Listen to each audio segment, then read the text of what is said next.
मी सगळ्यांची माफी मागते. तुम्ही सगळ्यांनी माझ्याकडून एवढी अपेक्षा केली की मी महाराष्ट्र केसरी हो, आणि माझी पण इच्छा होती की मी महाराष्ट्र केसरी ती गाडी मला मिळावं, कारण 4 व्हीलर घ्यायचं माझं स्वप्न होतं. 2-3 दिवसापर्यंत माझं वजन 60 ते 61 भरत होतं. तर आज मराठ्याला येईपर्यंत मी उलटी होईपर्यंत मी केळी खाल्ली, पाणी पिले. शेवटच्या माझं शेवटचं 200 ग्रॅम पण वाढत नव्हतं. मी कसं बसं तिथं 65 वजन भरवलं. ओपनला खेळायला 65च्या पुढं वजन लागतं. मी तिथं 65.50 ग्रॅम वजन भरलं माझं. कारण सगळ्यांचं 28 फेब्रुवारीला माझ्या मनगटाला लागलं. 28 फेब्रुवारी पासून ते 28 आज किती मार्च 28 मार्च पर्यंत मी एक महिना मी हाताची काहीच प्रॅक्टिस केली नाही. त्यानंतर आता 22 तारखेला मैदानाला मला पायाला गुडघ्याला लागलं.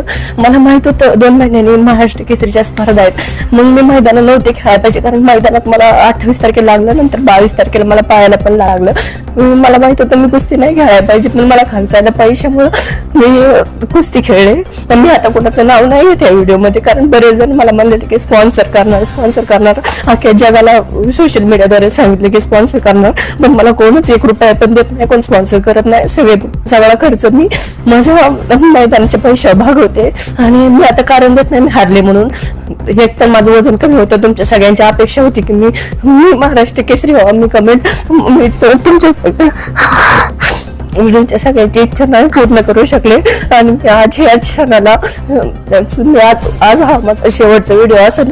इथून पुढे माझा कुठला व्हिडिओ पण येणार नाही आणि मी कुस्ती पण खेळणार नाही, कारण जर आज मला कोण स्पॉन्सर करत असताना जर मी शेवटची 1-1.5 महिना मी मैदान खेळले नसते. माझं एवढी मी फिरले की माझं वजनच वाढलं नाही. आणि एकतर गोदरेज पब्लिक मला बघायसाठी आलं आणि पहिल्याच गोष्टीला मी पडून हारून आले.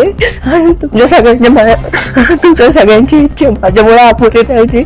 मी आज ह्या क्षणाला माझी शेवटची कुस्ती आणि शेवटचा व्हिडिओ कुस्ती सोडते. आता तुम्हाला सगळ्यात माफ करा.